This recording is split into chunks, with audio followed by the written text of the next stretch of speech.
Oke guys, sebelum dimulai karena ada saweria gede dari Bang Dani dan Mimin harus membuat 30 episode kan. Nah, daripada satu video itu satu episode dan nantinya dikira spam, Mimin bakal buat satu video tuh langsung isinya 3 episode ya. Jadi udah terhitung 3 video gitu aja ya. Oke, kita langsung mulai pada videonya. Suara lirik Sen Subing menggema dalam ruang yang sunyi. Air matanya jatuh satu persatu, membasahi wajahnya yang sendu. Dalam pelukannya, Tanyin berdiri terpaku. Hatinya terasa tercabik. Rasa bersalah menggulung dalam dadanya. Subing, bisik Tanyun, nyaris tak terdengar. Sudah ribuan tahun, maafkan aku karena baru datang sekarang. Tangis Sen Subing pecah. Ia menyembunyikan wajahnya di dada Tanyun. Aku sudah merindukanmu setiap hari, setiap malam. Tanyun menggigit bibir. Ia tahu ini hanyalah ilusi. Sen Subing yang berdiri di hadapannya bukanlah kenyataan, hanya bagian dari susunan ilusi yang kuat dalam menara dewa. Tapi betapa nyata suara dan sentuhannya, betapa hangat tubuhnya di pelukannya. Ia tak sanggup melepaskan. Aku juga sangat merindukanmu, ucap Tanyun matanya basah. Kamu tak tahu betapa sepinya dunia ini tanpamu. Aku merasa gila karena menahan rindu ini. Sen Subing tertawa pelan di antara isak tangis. Suamiku, kau masih tetap seperti dulu, hangat dan lembut. Tanyun menyeka air mata dari pipi istrinya. Jika aku tidak memperlakukan Subing dengan baik, lalu siapa lagi yang layak? Tatapan Sen Subing menjadi cemas. Ia mencengkram lengan Tanyun erat-erat. Tolong, jangan pergi lagi. Tinggallah bersamaku. Tanyun menunduk. Ia ingin tinggal, tapi ia juga tahu dunia nyata memanggilnya. Ada takdir yang belum selesai, misi yang harus ia jalani. Maafkan aku harus pergi, tapi aku berjanji, aku akan mencarimu dimanapun kau berada, katanya dengan suara yang berat. Sen Subing berteriak pilu, lututnya melemas, ia memeluk kaki Tanyun erat-erat. Jangan tinggalkan aku, tolong jangan pergi lagi. Tanyun memejamkan mata, menahan air mata yang kembali mengalir. Ia tak sanggup menatap wajah Sen Subing lagi. Jika ia melihatnya, mungkin ia tak akan pernah bisa pergi. Dengan suara berat, ia bergumam, "Tunggu aku akan kembali." Cahaya merah menyala dari matanya. Tanyun mengaktifkan mata Dewa Hongmeng. Seketika langit runtuh, tanah pecah, dan dunia ilusi mulai hancur. Dalam kilatan cahaya, tubuh Sen Subing berubah menjadi abu, tertiup angin hingga lenyap tak tersisa. Tanyun berdiri diam cukup lama. Ia menatap ruang kosong menara dewa. Hatinya nyeri, namun ia tahu ia harus melanjutkan perjalanan.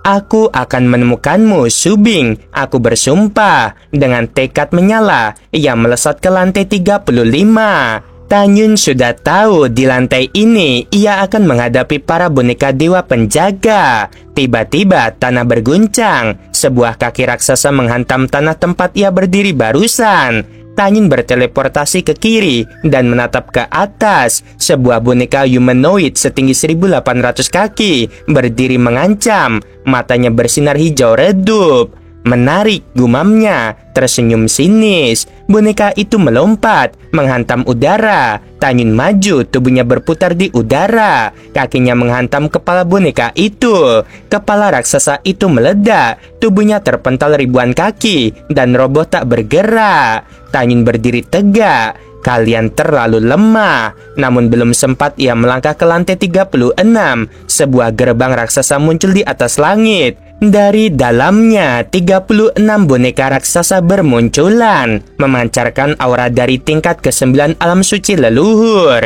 Tanyun menarik napas, tubuhnya membesar hingga mencapai 80.000 kaki, menjulang seperti dewa perang. Tanpa ragu, ia menghantam, menendang, dan menghancurkan para boneka itu satu demi satu. Dalam sekejap, semuanya hancur berkeping-keping. Usai pertarungan, tubuhnya kembali ke ukuran semula. Tanpa membuang waktu, ia melangkah menuju lantai terakhir, yaitu lantai 36. Sementara itu, di lantai 33, Cikong tiba dengan napas terengah-engah, keringat membasahi dahinya. Kurang dari 1 jam, aku sudah berhasil, serunya penuh percaya diri. Namun saat melihat hanya ada 1 tetes cairan ilahi Zuli tersisa, wajahnya seketika berubah. Tidak mungkin ada yang mendahuluiku. Ia tercekat, rasa tak percaya memenuhi wajahnya. Siapa yang bisa melampauiku? Tak jauh dari situ, 8 pemuda tangguh lainnya tiba. Di antara mereka itu Kei Huang dan Kei Gu, putra Marskal Agung Nanzhen. Mereka semua terkejut melihat hanya ada 1 tetes cairan tersisa. Mereka tidak menyangka bahwa di tengah menara itu Tanyun telah lebih dulu meninggalkan jejak kekuatannya. "Kakak, ambil ini." Suara Kegu menggema di lantai 33 menara dewa saat ia melemparkan sesuatu ke arah Kei Huang. Tanpa membuang waktu, ia langsung melesat menuju satu-satunya tetesan cairan ilahi Zuli yang tersisa. Tetesan suci yang bisa mengubah nasib seorang kultivator. Dalam sekejap, 7 sosok berubah menjadi kilatan cahaya, beradu cepat menuju tetesan terakhir cairan itu. Namun, sebelum tangan Kegu sempat menyentuh cairan, seberkas cahaya hijau menyambar dari samping dan menelan tetesan itu. Di hadapan semua mata, tetesan suci itu menghilang begitu saja. "Kecepatannya luar biasa," gumam Kegu dengan wajah tak percaya. "Bahkan sedikit lebih cepat dari aku." Ketujuh pesaing hanya bisa tertegun saat cahaya hijau itu berubah menjadi sosok seorang pemuda berjubah lusuh berwarna hijau, berjalan tenang menuju tangga lantai 34 tanpa menoleh sedikit pun. "Apakah kau mengenalnya?" Kegu bertanya lewat transmisi suara. "Tidak," jawab Kei Huang dengan nada serius. "Tapi dilihat dari pakaiannya, dia bukan dari keluarga terpandang. Kemungkinan besar, dia adalah kuda hitam dalam kompetisi ini. Kakak, hati-hati bila bertemu dengan dia." Kegu mengangguk. Tanpa banyak bicara, ia dan yang lainnya segera menaiki tangga berikutnya, memasuki susunan ilusi lantai 34. Sementara itu, di luar dugaan semua orang, Tanyun berdiri sendiri di depan pintu lantai 36, lantai terakhir dan paling berbahaya dari menara dewa. Dia mendongak, matanya menyipit melihat kekosongan yang berputar, membentuk terowongan luar angkasa hitam gulita. Aura tajam dan mematikan menyelimuti tempat itu. Setiap bilah ruang yang berkelebat seolah bisa mencabik siapapun yang nekat melintas. "Inilah ujian terakhir," gumamnya. "Jika gagal di sini, semua pengorbananku akan sia-sia. Aku tidak bisa mengecewakan Yunsi." Senyum tipis muncul di sudut bibirnya, namun sorot matanya penuh tekad. Di luar menara, tiba-tiba sinar terang menyala dari puncak menara dewa, menembus langit Tong Tian Dojo. Semua orang terperangah. "Apa yang terjadi?" tanya Kaisar Shizu berdiri dari singgasananya. "Yang mulia," seru Helian Mengdi dengan suara terguncang. "Seseorang telah mencapai lantai 36. Mengerikan, dalam waktu kurang dari 1 jam. "Benar, Yang mulia, hanya seseorang yang benar-benar jenius di alam Dao yang bisa melakukan ini." Kaisar Shizu tertawa terbahak-bahak. "Ini pasti Cikong, putra Marskal besar Dongzhen." Di sudut ruangan, sang Marskal tersenyum bangga, sedangkan di sisi lain, wajah Yunsi dan gurunya Dao-King Agung tampak suram. "Si'er, menurutmu apakah itu dia?" tanya Dao-King lewat transmisi suara. Yunsi menggigit bibir bawahnya. "Aku tahu Tanyun kuat, tapi bisa mencapai lantai 36 dalam waktu sesingkat itu. Guru, aku tak yakin." "Jangan menyalahkan dirimu," jawab Dao-King lembut.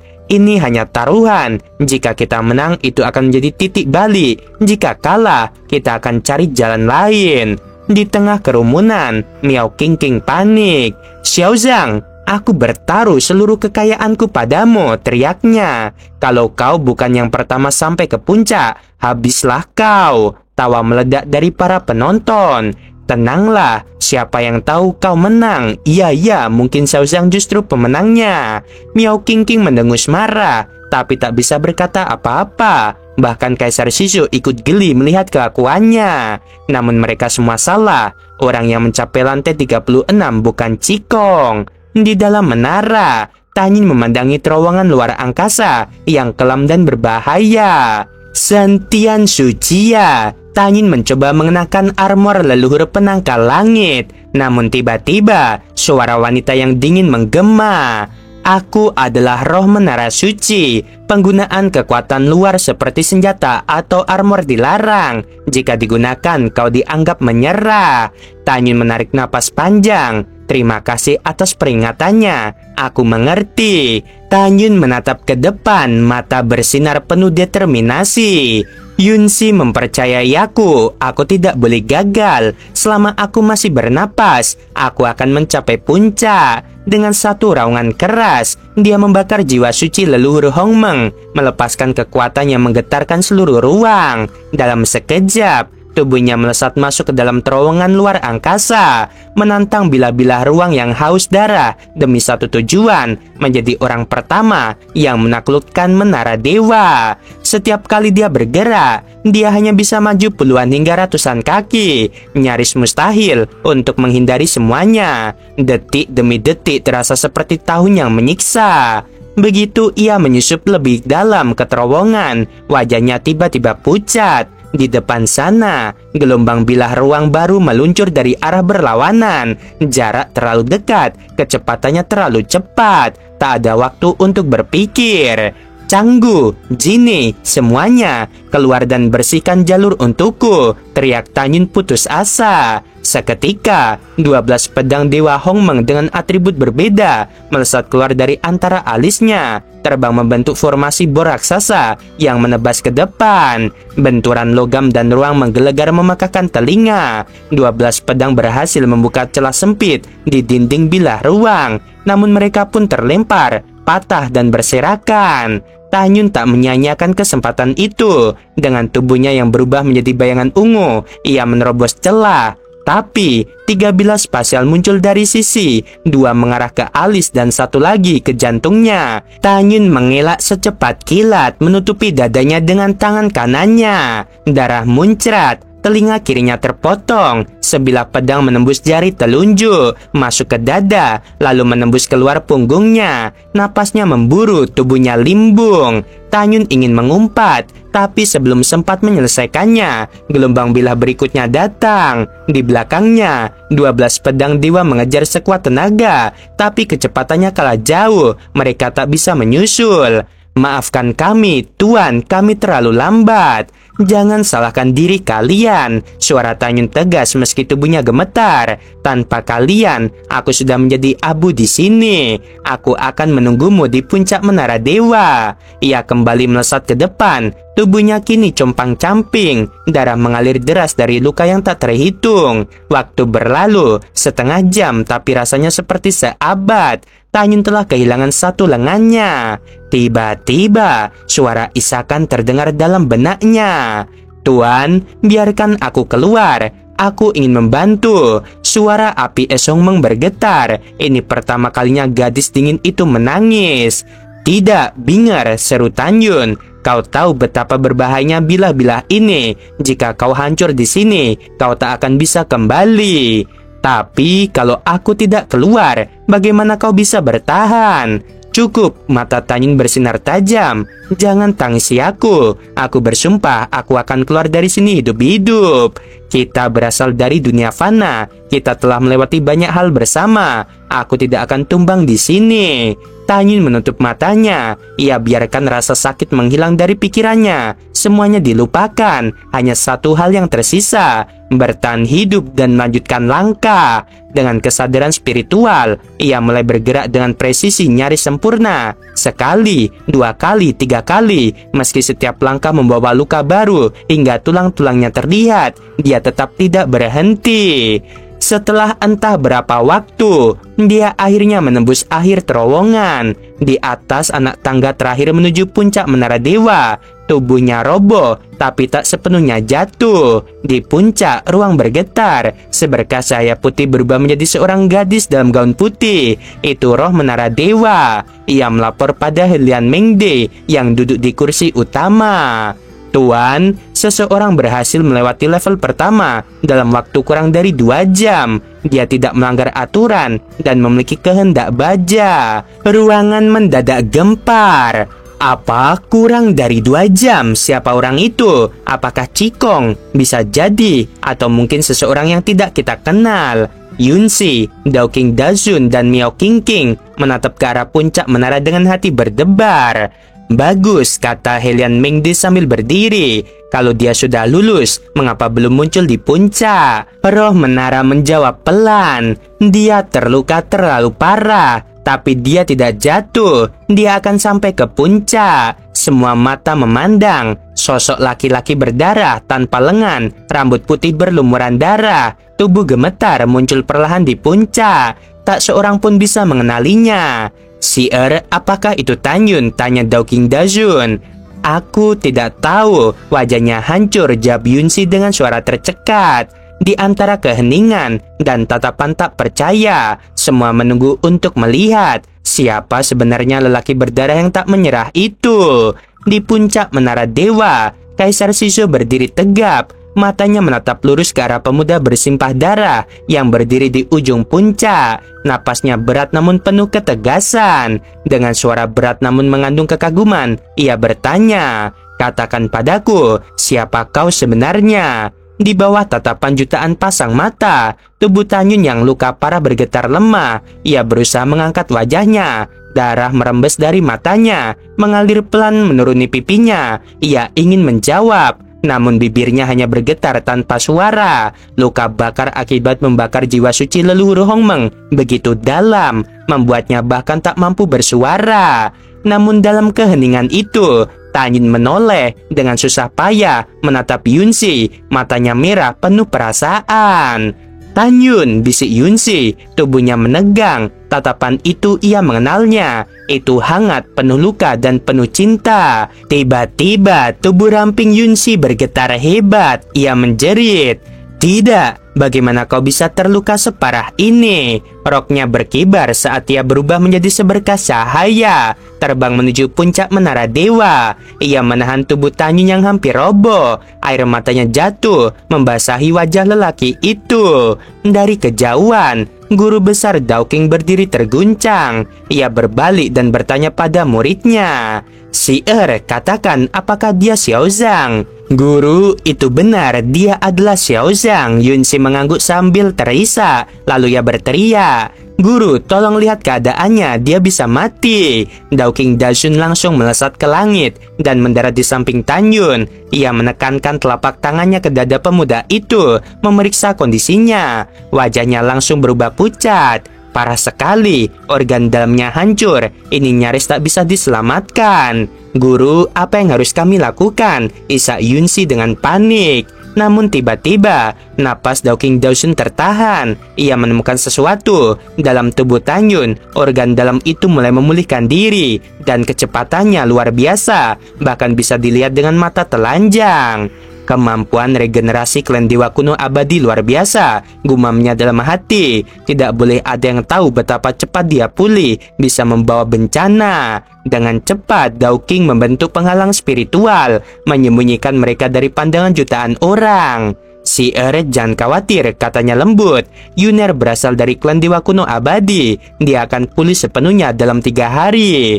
"Guru, apakah itu benar?" tanya Yunsi lirih. "Tentu saja, aku yang menjamin." "Kalau begitu, izinkan aku bicara sebentar dengannya, berdua saja." Dawking Dazun mengangguk dan meninggalkan mereka berdua. Dalam penghalang itu, Yunsi mendekat, menatap Tanyun dengan mata yang masih basah. "Tanyun," suaranya gemetar, "kau adalah lelaki paling gagah berani yang pernah kutemui. Di mataku, kau lelaki paling tampan dan terbaik dalam hidupku. Terima kasih karena kau terluka demi aku." Dengan hati yang bergemuruh, ia berdiri berjinjit, lalu mengecup lembut bibir Tanyun yang berlumuran darah. Sejenak, waktu seolah berhenti. Setelah itu, ia menghapus air matanya dan keluar dari penghalang. Di luar, Tong Tian Dojo bergemuruh. Suara kegemparan melanda seperti tsunami. Ya Tuhan, dia mencapai puncak. Dia hanya di tingkat pertama alam suci leluhur, tapi mengalahkan 50 juta jenius alam Tao. Itu keajaiban. 300 miliar orang membicarakannya. Di balik sorak-sorai, para dewa di seluruh penjuru daratan ikut merasakan keajaiban itu. Mereka tidak hanya menyaksikan kekuatan, tapi mujizat hidup. Namun jauh di dalam menara ilahi, wajah Hilan Ming dipucat pasi. Ia gemetar dan hampir tak bisa bernapas. 400 kali lipat dari 3.960 triliun, bisiknya putus asa. Bahkan jika ia bunuh diri, ia tak mampu membayar jumlah sebesar itu. Kaisar Shizhou yang berdiri di sisinya mengerutkan alis. Ia bangga dan khawatir. Tak kusangka, seorang pengawal pribadi Yunzi ternyata memiliki bakat sehebat ini. Tapi bagaimana kalau Helian tidak bisa bayar? Aku harus menanggungnya. Dao-King Dazun tampak menyadari kegelisahan itu. Ia menyampaikan pesan diam-diam kepada Kaisar. Tenanglah Yang Mulia, aku tak akan mengambil batu leluhurmu. Aku tak akan menyebabkan bencana bagi rakyat. Kaisar Shizhou langsung membalas dengan penuh rasa syukur. Lalu, apa yang akan kamu lakukan? Belum kupikirkan. Setelah semua ini selesai, aku akan beritahu. Kaisar Shizhou tersenyum, lalu bertanya penuh penasaran. Siapa sebenarnya pemuda ini? Bagaimana kekuatannya bisa melebihi para jenius Tao? Dao-King Dazun terdiam sejenak, lalu menjawab lirih.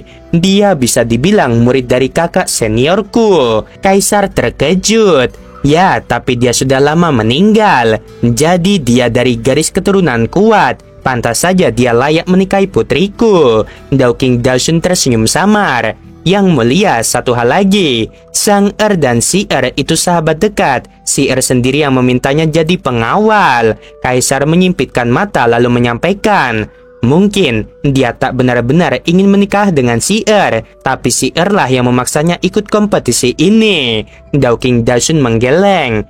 Itu aku tidak tahu. Tapi jika Xiaozang memenangkan kompetisi ini, apakah Yang Mulia bersedia menikahkan si Er padanya? Kaisar Shizhou terdiam. Angin di puncak menara dewa seakan menunggu jawabannya. Kaisar Shizhou mengernyit pelan, lalu menghela napas sambil merilekskan alisnya. Ia berkata dengan nada bijak dan mantap. Pertama-tama, tak bisa dipungkiri bahwa Xiaozang menunjukkan kemampuan luar biasa saat menaklukkan menara dewa. Menyentuh puncak dalam waktu kurang dari 2 jam. Itu adalah prestasi yang sulit dicapai, bahkan oleh mereka yang memiliki bakat paling cemerlang. Ia berhenti sejenak, lalu melanjutkan dengan nada yang sedikit berubah. Tapi tentu saja, pencapaian itu berdiri di atas asumsi bahwa tak ada orang lain yang bekerja sekeras dia. Kalau ada yang tekun seperti dia, mungkin saja posisi puncak itu direbut orang lain. Guru besar Dao-King mendengarkan dengan seksama. Matanya menyimpit penuh pemikiran. Yang kedua, lanjut Kaisar, menurut kepala pendeta, untuk bisa selamat di lantai 36 menara dewa, seseorang minimal harus memiliki kecepatan tingkat 2 atau bahkan 3 dari alam dewa Dao. Dari luka-luka Xiaozang, jelas dia hanya di tingkat pertama alam leluhur suci, tapi kecepatannya sungguh setara dengan tingkat 2 alam dewa Dao. Itu luar biasa, namun juga menandakan itulah batasnya. Sedangkan Qigong, meski masih di tingkat 6 alam Dao, kecepatannya bisa menyaingi tingkat keempat dewa Dao. Kalau tidak ada keajaiban, dia pasti akan mencapai puncak dengan mudah. Kaisar Shizhou menatap Dao-King Agung dengan tajam. Singkatnya, Xiaozang tidak punya peluang menang melawan Qigong. Dia tidak mungkin menjadi juara. Namun guru besar Dao-King tersenyum tenang dan menanggapi dengan lembut. Kaisar, analisismu logis, tapi dunia ini penuh kejutan. Bagaimana jika melawan segala prediksi, Sang Er justru menang? Kaisar Shizhou menyeringai kecil. Kalau sampai itu terjadi, maka aku akan menganggap dia jauh lebih hebat dari Qigong. Bahkan jika ia bukan dari keluarga bangsawan, bahkan jika dia bukan murid seniormu, aku tak akan ragu menjadikannya menantu. Di kejauhan, seorang wanita muda bernama Miao Qingqing tersenyum licik mendengar percakapan itu dari altar kuil Tongtian. Tan Yun, jangan kira kau bisa tenang hanya karena aku menang taruhan berkatmu. Tunggu saja sampai kompetisi selesai, gumamnya dalam hati. Sementara itu, di dalam menara dewa, Tanyun duduk bersila di balik penghalang. Luka-lukanya telah pulih sempurna, dan lengan yang sempat hilang kini tumbuh kembali. Senyum lega merekah di wajahnya. Pemulihanku kembali normal, ujarnya pelan. Matanya bersinar penuh semangat. Sebelumnya, karena teknik kultivasinya belum lengkap, ia membutuhkan waktu lama untuk menyembuhkan diri. Tapi kini dengan latihan lanjut dari teknik tubuh penguasaan Hongmeng, pemulihannya lebih cepat dari siapapun. Tanyun lantas mengirim transmisi suara kepada Yunsi.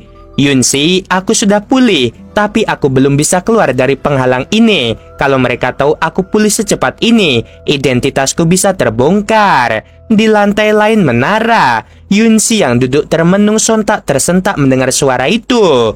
Aku mengerti, balasnya pelan. Namun, pipinya segera bersemu merah saat ia menambahkan, Tanyun, soal 3 hari lalu, maafkan aku hanya terbawa perasaan. Aku bersyukur, itu saja, jangan salah paham.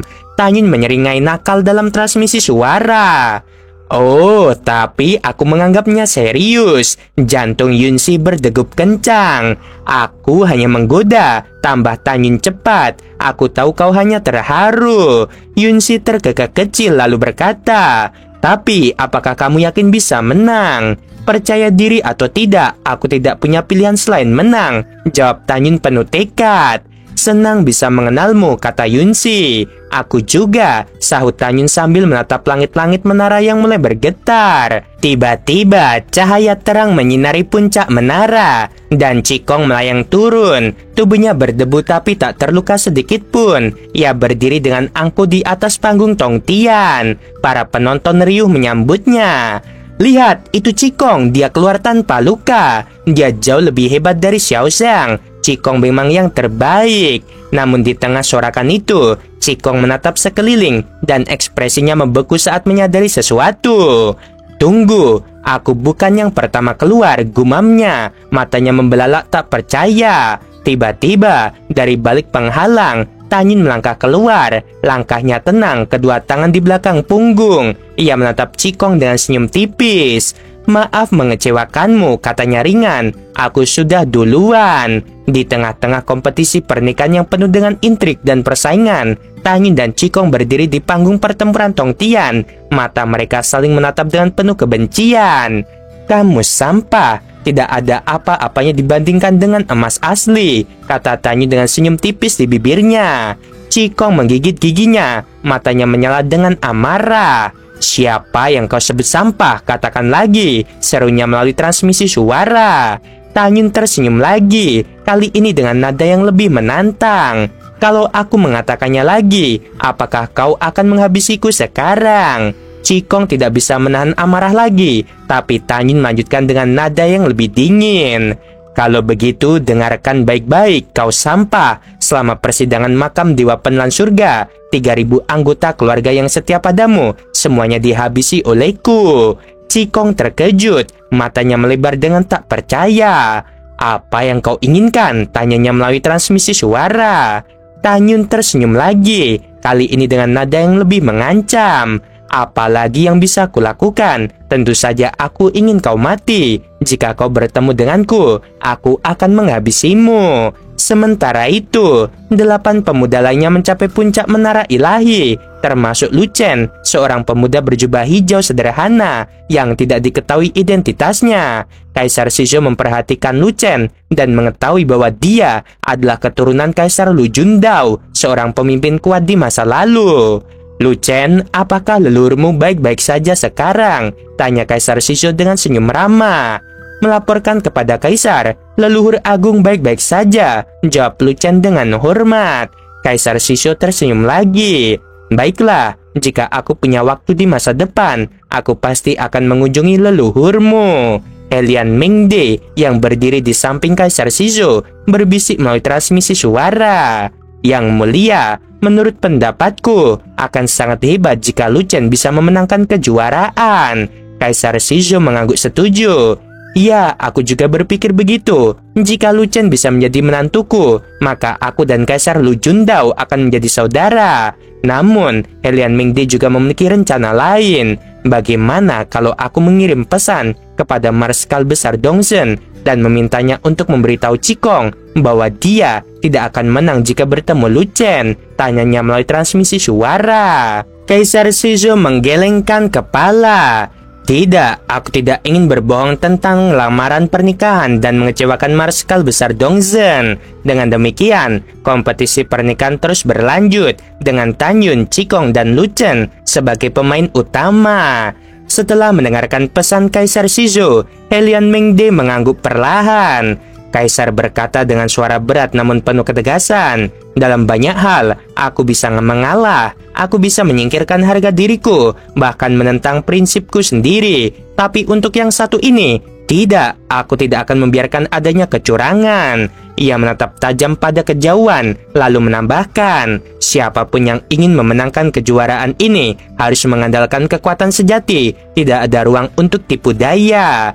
Helian Mingde menunduk hormat. 12 hari berlalu dalam sekejap. Kini hanya tersisa setengah jam sebelum waktu tantangan di Menara Dewa berakhir.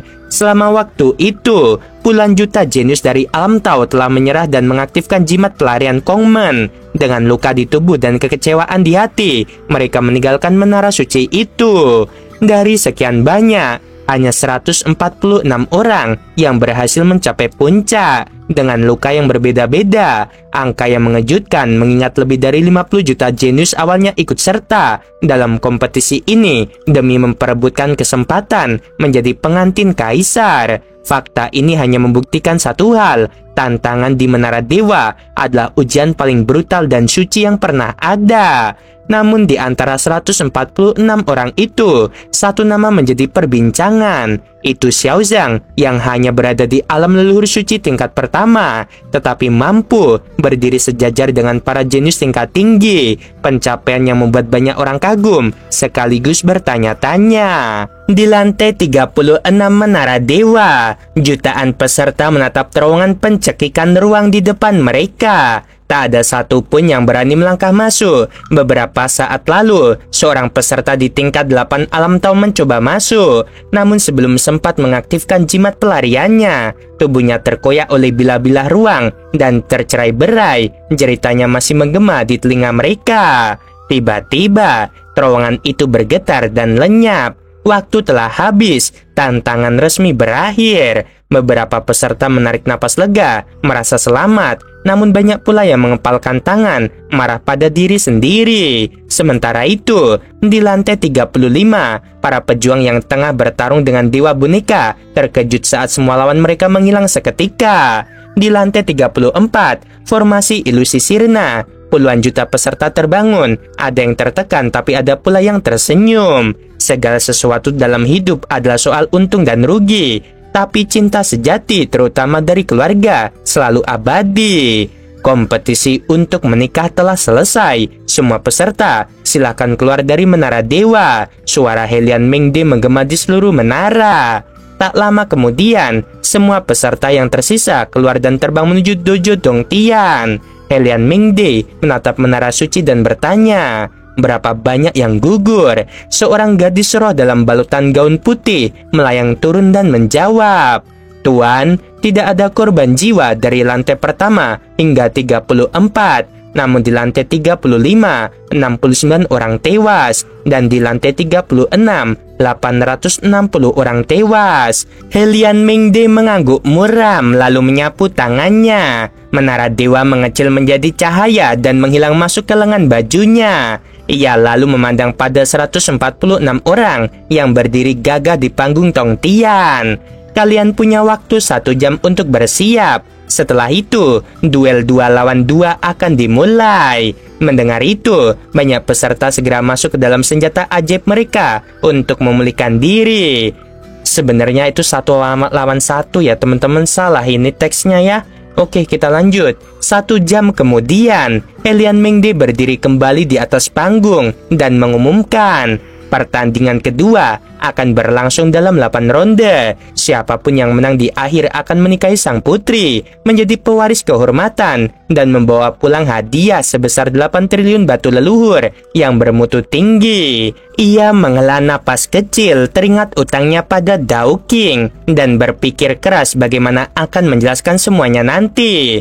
Dengan kekuatan leluhur, Helian Mengde memanggil 72 arena tempur dan menyebarkannya di sekeliling panggung utama. Sekarang, undi lawan kalian. Satu persatu, para peserta menjentikan kekuatan leluhur mereka dan mendapatkan nomor pertandingan. Tanyin melihat angka di hadapannya. Itu angka 1. Tak lama, ia berdiri di atas panggung. Di hadapannya, seorang pemuda berjubah brokat membungkuk sopan. Aku dengar kau berhasil mencapai puncak dalam waktu kurang dari 2 jam. Itu luar biasa. Aku Kongsing, putra penguasa kota Kongseng. Mohon petunjuknya. Tanyin membalas hormat. Aku Xiao Zhang, pengawal pribadi putri ke-7. Senang berkenalan denganmu. Saudara Kong, mari kita bertarung dengan terhormat. Di tengah keheningan, suara Helian Mengde menggema. Ingat, jika satu pihak mundur, yang lain tidak boleh menyerang. Kalian adalah harapan masa depan dinasti. Tunjukkan belas kasih jika bisa. Tapi saat pertarungan memanas, nyawa bisa saja terenggut. Jadi berhati-hatilah. Dalam sekejap, 73 arena pertempuran dipenuhi sinar pedang, pisau, dan tombak yang menari di udara, menghancurkan kehampaan. Aura membunuh dan suara dentuman mengguncang langit. Dan di antara semuanya, sorot mata Tanyun menatap tajam ke arah lawannya. Pertarungan baru saja dimulai. Di tengah keramaian yang bergemuruh, di atas panggung pertempuran nomor 2, berdiri seorang pria muda dengan penampilan menakjubkan. Dialah Cikong, sosok tampan dengan aura tenang, seperti angin musim semi. Tangan kirinya tetap bersandar di belakang punggungnya, sementara matanya menatap pemuda berjubah biru yang berdiri beberapa langkah di depannya, seorang kultivator alam tahu tingkat ke-9. Pemuda berjubah biru itu membungkuk dengan hormat, sorot matanya penuh kekaguman. Aku tahu aku tak sebanding dengan tuanmu Daci, ucapnya tulus, namun merupakan kehormatan besar bagiku menantangmu. Mohon bimbinganmu dan sedikit belas kasihan. Cikong mengangguk pelan, senyumnya lembut namun membawa tekanan tak terlihat. Sama-sama, jawabnya ringan. Ayo silahkan. Tiba-tiba, aura Tao 5 elemen meledak keluar dari tubuh pemuda berjubah biru itu. Dalam sekejap, sosoknya berubah menjadi bayangan kabur yang muncul di atas kepala Cikong. Tangannya berputar dan sinar pedang raksasa membelah angkasa, menebas ke arah Cikong dengan kekuatan mematikan. Namun, saat sinar pedang hendak menghantamnya, Cikong hanya berkata 2 kata pelan. Terima kasih. Lalu dalam sekejap dia lenyap dari pandangan. Pemuda berjubah biru terkejut. Sebelum sempat memahami apa yang terjadi, rasa sakit luar biasa menyerang punggungnya. Ia memuntahkan darah. Tubuhnya terpental dari langit seperti layang-layang putus dan jatuh keras di atas panggung. Sementara itu, Cikong telah muncul kembali di tempat lain, masih dengan posisi tangan kirinya di belakang punggungnya. Pemuda berjubah biru terbatuk keras, memaksakan diri untuk berdiri. Ia menatap Cikong dengan rasa hormat yang semakin dalam. Terima kasih atas belas kasihanmu, Tuan Ci. Aku menerima kekalahan ini dengan tulus. Dengan susah payah, ia turun dari panggung diiringi sorak-sorai memekakan telinga, terutama dari kalangan wanita yang memandang Cikong seolah dialah dewa yang turun dari langit. Di sisi lain, di atas panggung yang lebih besar, Kongsing, kultivator kuat di alam tahu tingkat ke-8, menatap lawannya sambil mengangkat tangan kanan dan memanggil pedang dewa bertahan aura angin dan petir. Saudara Xiao, kau baru di alam leluhur tingkat pertama, katanya sambil tersenyum tipis. Silahkan mulai duluan. Semua mata kini tertuju pada satu sosok, yaitu Tanyun. Meskipun perbedaan tingkat mereka mencolok, orang-orang masih menaruh harapan. Mungkin karena Tanyun sebelumnya telah mengejutkan semua orang di menara ujian. Tanyun tersenyum tenang. Dalam sekejap, pedang pembunuh Dewa Hongmeng melayang keluar dari antara alisnya. Lalu ia genggam dengan tangan kanannya. Matanya bersinar dengan semangat.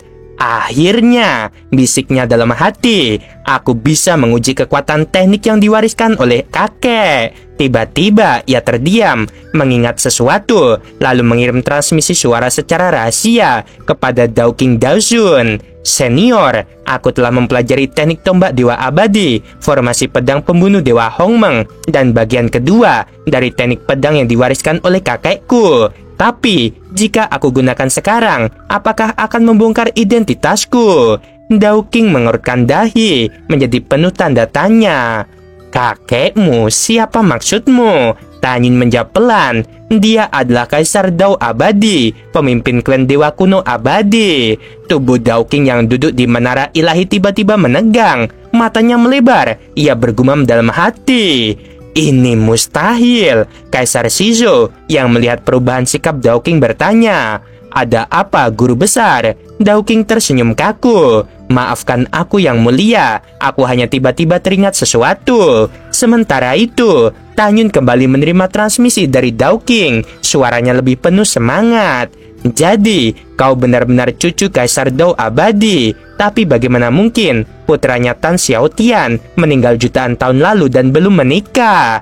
Tanyun menjawab dengan lirih, "Itu cerita panjang. Senior Yunsi tahu kebenarannya, dan biarkan dia yang menjelaskannya kepadamu."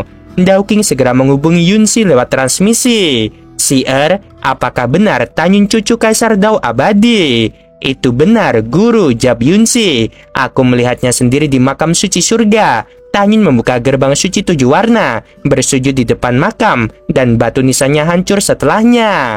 Ayah Tanyun, Tan Xiaotian, ternyata dikirim ke alam semesta bawah untuk dilindungi. Ia meninggal demi menyelamatkan Tanyun dan tunangannya di kehidupan sebelumnya. Dowking menghela napas panjang, lalu tiba-tiba berseru dalam transmisi suara, "Sir, bila perlu kamu harus kawin lari dengan Tanyun." Yunsi nyaris berteriak. "Dengarkan aku," tegas Dowking. "Yuner adalah pewaris sah klan Dewa Kuno Abadi. Bila ia bangkit, para pahlawan lama yang pernah ditolong kakeknya akan muncul kembali. Ia bisa menjadi kekuatan yang bahkan melampaui dinasti Shizo. Jika kau bersamanya, kau akan mampu membalas dendam ibumu dan meraih keadilan. Dan aku tahu, Yuner adalah pria sejati, setia dan berani. Dia layak kau perjuangkan." Dihadapkan kata-kata tulus dari guru besar Dowking, Yunsi mengerucutkan bibir merahnya. Hatinya diguncang oleh ketulusan yang terpancar. Setelah beberapa saat diam, ia akhirnya mengangguk perlahan. Melihat hal itu, Dowking Dawson tersenyum penuh kelegaan, seakan satu beban besar telah terangkat dari pundaknya. Sementara percakapan mendalam itu berlangsung di menara, di medan perang Tongtian, dua sosok luar biasa tengah bertarung sengit. Tanyun menggenggam pedang pembunuh Dewa Hongmeng, telah bertukar ratusan jurus melawan Kong Xing, ahli pedang yang menguasai kekuatan angin dan petir. Ruang kosong bergetar seperti riak air. Kong Xing berputar di udara, menghindari tebasan pedang Tanyun, lalu berdiri tegak di angkasa. Napasnya teratur meski tubuhnya basah keringat. "Saudara Xiao, kau masih menyembunyikan kekuatanmu. Sudah waktunya kau menunjukkan semuanya." Rambut Kong Xing berkibar tertiup aura pertempuran. Matanya bersinar penuh semangat. Tanyun tersenyum santai. "Kalau begitu, saudara Kong, bersiaplah. Aku tidak akan menahan diri lagi." Aura Tanyun meledak naik. Dalam sekejap, kekuatannya melonjak dari tingkat pertama alam suci leluhur ke tingkat pertama alam Tao. Belum selesai, hanya dalam beberapa helaan napas, aura itu melesat terus hingga mencapai tingkat ke-9 alam Tao. Kong Xing terpana. Hanya dia yang menyadari perubahan dahsyat itu, karena Tanyun telah menekan aura itu dengan luar biasa rapat. "Apa? Bagaimana mungkin kekuatanmu meningkat secepat itu?" bisiknya dengan tak percaya. Namun Tanyun hanya tersenyum. "Saudara Kong, kuperingatkan, ini pertama kalinya aku menggunakan kekuatan sihir ini. 10 kali lebih kuat dari sebelumnya. Kalau kau merasa keberatan, katakan sekarang. Aku tidak ingin menyakitimu secara tidak sengaja." Mulai. Kong Xing menggenggam erat pedangnya lalu berseru, "Kalau begitu, aku akan membalas dengan seranganku yang terkuat." ledakan mengguncang langit. 9 naga raksasa yang terdiri dari kekuatan angin dan petir muncul mengelilingi Kong Xing. Aura mereka mengguncang arena pertempuran saat dia mengayunkan pedangnya. Cahaya pedang setinggi ratusan ribu kaki melesat, menelan langit, dan menghantam ke arah Tan Yun. Tan Yun tidak gentar, dia mengangkat pedangnya tinggi-tinggi dan berseru dalam hati. Domain pedang 5 elemen, bertarung. Puluhan ribu sinar pedang muncul dari 5 elemen, masing-masing memancarkan cahaya menyilaukan dan menghancurkan kehampaan. Mereka menari mengelilingi Tan Yun, seolah menjadi bagian dari tubuhnya sendiri. Langit runtuh, tapi meski berhasil menghancurkan lebih dari 9.000 cahaya pedang, serangan Kong Xing akhirnya melemah dan menghilang. Kong Xing terengah, belum sempat menarik napas lega ketika tiba-tiba Tan Yun menghilang, menyatu dengan pedang pembunuh Dewa Hong Meng, berubah menjadi sinar tajam yang melesat dari langit menuju Kong Xing. Kong Xing pucat, aura pedang itu membuat bulu kuduknya berdiri, keringat dingin membasahi dahinya. Tan Yun berbelas kasihan, aku menyerah. Teriaknya menggema sehingga di bawah, seorang pria tua dengan rambut putih, penguasa kota Kong Sheng, berdiri dari duduknya di bawah menara dewa. Tolong, ampuni anakku. Detik berikutnya, aura mengerikan itu berhenti. Pedang Tan Yun hanya 1 inci dari kening Kong Xing. Tan Yun muncul kembali, tersenyum tipis. Saudara Kong, ku akui kau lawan yang luar biasa. Aku biarkan ini berakhir di sini. Kong Xing menarik napas lega. Ia menatap Tan Yun dengan penuh rasa hormat. Aku mengaku kalah. Kau memang luar biasa. Tan Yun hanya mengangguk tenang. Saudara Kong, terima kasih atas pertempuran hari ini. Namun sebelum berpisah, Kong Xing mendekat dan berbisik. Saudara Xiao, ingatlah nama-nama ini. Mereka dikirim oleh putra mahkota dan Cikong. Mereka ingin menghabisimu, bahkan sebelum kompetisi pernikahan dimulai. Aku sudah menganggapmu sebagai teman, jadi berhati-hatilah.